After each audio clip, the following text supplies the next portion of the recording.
भटकता है। कभी कभार हम नमाज पढ़ते हुए नमाज पर अपनी पूरी तवज्जो दे नहीं पाते। बाज़ औक़ात हम नमाज पढ़ते हैं लेकिन एक बार भी अल्लाह को हम दिल से याद नहीं करते। ज्यादा पीछे जाने की जरूरत नहीं है, बस आप अपनी आखिरी नमाज को याद करें। उस नमाज के दौरान आपके जहन में क्या चल रहा था, या फिर आप यकसुई और सुकून से नमाज पढ़ने में कामयाब रहे? अगर आपका जवाब नहीं है और अक्सर आपको लगता है कि नमाज पढ़ने के दौरान ये कमी रहती है, तो इंशाल्लाह ये वीडियो आपके लिए मुफीद रहेगी।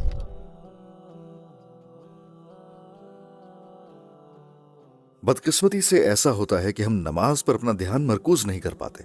हमारा जहन दुनियावी बातों में उलझा रहता है। कभी कभार तो नमाज पढ़ने के दौरान हमारे जहन में नामुनासिब ख्यालात भी आ जाते हैं और ये चीज हमें बेचैनी में मुब्तला कर देती है और शैतान पूरी कोशिश करता है कि हमारी इबादत किसी न किसी तरह बेअसर हो जाए। क्या आपको वो वक्त याद है जब शैतान ने आपको नमाज से दूर रखा? उसने नमाज को आपके लिए मुश्किल बना दिया। फिर जब आपने नमाज पढ़नी शुरू की तब भी शैतान ने ध्यान हटाने की पूरी कोशिश की। अगर वो नमाज में खलल डाल सके या ऐसी कोई बात कर सके जो आपकी तवज्जो कम कर दे, तो वो इसे अपनी जीत समझता है। हाँ, शैतान आपके जहन में बेमकसद ख्यालात डालकर नमाज में आपको उलझाने की कोशिश करता है, लेकिन जब आप नमाज अदा कर रहे हो, चाहे आप पूरी तवज्जो न दे सके, फिर भी आप अपनी नमाज बतौर फर्ज अदा कर रहे हैं, वसवसों का शिकार न हो, ये कोई परेशानी की बात नहीं। कभी कभार आपको मायूस करने के लिए शैतान आपको ये सोचने पर मजबूर करता है कि अगर ऐसी नमाज पढ़नी है तो ना पढ़ना बेहतर है, ये तो नमाज ही नहीं थी, मेरा ध्यान कहीं और था।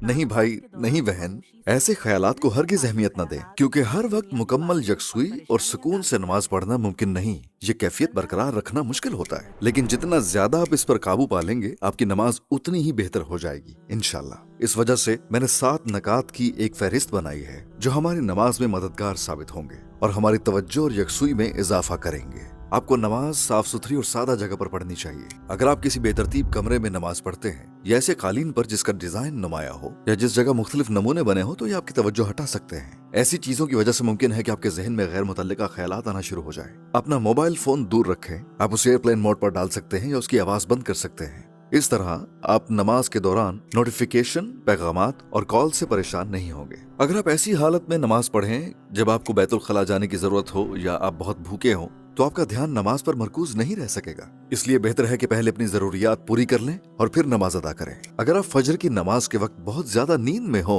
तो आपकी रूह नमाज का हकीकी असर महसूस नहीं कर पाएगी। पहले आपको उस नींद की हालत से छुटकारा पाना होगा। उसके लिए आप ठंडे पानी के छींटे अपने चेहरे और गर्दन पर डाल सकते हैं और इसी तरह नमाज से पहले किसी खुली और ताजा हवा वाली जगह जाकर चंद गहरी सांसें लेना भी फायदेमंद हो सकता है। इन सब बातों के अलावा अगर आपकी कुरान की तिलावत दुरुस्त नहीं है या आप हुरूफ का सही तलफ़ुज़ अदा नहीं कर पाते हैं, तो आपको कुरान पढ़ने का सही लुत्फ हासिल नहीं हो पाएगा। इसीलिए हमें इसे दुरुस्त करना चाहिए और मारूफ कारी हजरात की सूरह की तिलावत सुननी चाहिए और फिर हमें अपनी तिलावत का जायजा लेना चाहिए।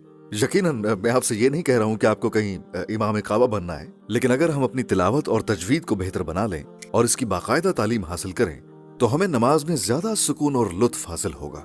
नमाज के अरकान को दुरुस्त तरीके से अदा करना भी बहुत जरूरी है और इसे अरबी में तादील अल अरकान कहते हैं। अब मैं आपसे पूछता हूँ, वो कौन सा शख्स था जिसने दुनिया की सबसे ज्यादा यकसुई वाली नमाज अदा की? यकीनन हमारे प्यारे नबी सल्लल्लाहु अलैहि वसल्लम। तो हमारे नबी करीम नमाज कैसे पढ़ते थे, वो तकबीर कैसे कहते थे, रुकू में किस अंदाज से झुकते थे, रुकू और सजदे के दरमियान कितना वक्फा होना चाहिए, 2 सजदों के दरमियान कितनी देर का वक्फा करना चाहिए, ऐसे सवालात के जवाबात तलाश करके हमें नमाज के अहकाम को सही तरीके से सीखना चाहिए। आखिरकार जब हम नमाज पढ़ें तो हमें ये सोचना चाहिए कि हम किसकी बारगाह में खड़े हैं और किसकी इबादत कर रहे हैं। जब हम नमाज के दौरान हरकात के दरमियान अल्लाहु अकबर कहते हैं तो हमें उसके मानी पर गौर करना चाहिए। अल्लाहु अकबर, अल्लाह सबसे बड़ा है। हमें ये सोचना चाहिए कि जो कुछ भी हमारे पास है वो सब अल्लाह की अता करदा नेमतें हैं और हमें ये भी सोचना चाहिए कि हम उसके सामने कितने बेबस और कमजोर हैं। ऐसे में जब हम ये तसव्वुर करते हैं कि हम कायनात के सुल्तान के सामने खड़े हैं, तो ये सोच नमाज में हमारी तवज्जो और सुकून को बढ़ा देगी। इन सब बातों के बाद चलिए असल नुक्ते पर आते हैं। वो क्या चीज है जो आपको ये कहने पर मजबूर कर दे कि शुक्र है मैंने ये सीख लिया। एक दिन एक शख्स उस्ताद बदियुज़्ज़मान नूरसी, जो कि इस्लाम के अजीम उलमा में से एक है, उनके पास आया और शिकायत की कि वो नमाज में रूहानी सुकून और लुत्फ महसूस नहीं कर पाता। उस्ताद बदियुज़्ज़मान ने उस शख्स को बेहतरीन जवाब दिया, ये दुनिया खिदमत और फर्ज की जगह है, अजर की जगह नहीं। नेक आमाल के अज्र, बरकतें और नूर बरज़ख में, दरमियानी दुनिया में और आखिरत में मिलेंगे। दुनिया में दायमी इनामात को लाने की कोशिश करना और उन्हें यहाँ पाने की ख्वाहिश करना, इस बात की कोशिश करना है कि आखिरत को दुनिया में बरकत हासिल करने का वसीला बना लिया जाए। फिर इस अच्छे अमल का इखलास टूट जाता है और फिर वो अपनी रोशनी खो देता है। हाँ, इन इनामात को चाहा जाना और ना ही इनका इरादा करना चाहिए, लेकिन इसके बजाय ये इनामात आखिरत में दिए जा सकते हैं। बदियुज़्ज़मा फरमाते हैं, यकीनन हम नमाज में सुकून और लज्जत चाहते हैं, लेकिन नमाज पढ़ते वक्त हमारी नीयत क्या होनी चाहिए? हमें यूं कहना चाहिए, ऐ मेरे रब, मैं ये फर्ज नमाज महज तेरी रजा के लिए अदा कर रहा हूँ। यानी हम नमाज किसी जाती फायदे के लिए नहीं पढ़ रहे। दर हकीकत इस सूरत हाल में हमारी खुलूस नियत का इम्तिहान लिया जाता है। चाहे हम बोरियत महसूस करें या अक्सर हमारा दिल भी ना चाह रहा हो। मसलन अगर आप बहुत ज्यादा थके हुए हैं या गुनूदगी में हैं और अभी तक इशा की नमाज नहीं पढ़ी, तो आप खुद को नमाज अदा करने पर आमादा करते हैं, चाहे उसमें दिल लगे या ना लगे। ये हमारा अहम फर्ज है, यही हमारी तख्लीक का मकसद है। चाहे कुछ भी हो जाए, हमें फिर भी नमाज अदा करनी ही है।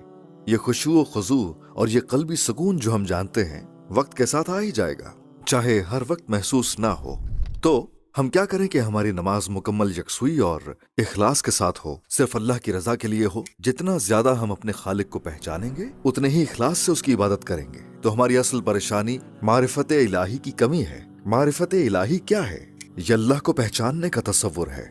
अगर हम अपने खालिक को बेहतर तौर पर जान लें, तो हमारी इबादत और नमाजों का मायार यकसर ही बदल जाएगा। तो हम अल्लाह को बेहतर तौर पर कैसे जान सकते हैं? ईमान की सच्चाइयों के जरिए, कुरान मजीद की तिलावत से, उसकी तफासीर पढ़कर जो कुरान के मानी को वाज़ेह करती है। मिसाल के तौर पर मैं आपको रिसाला नूर तफसीर पढ़ने का कहूँगा।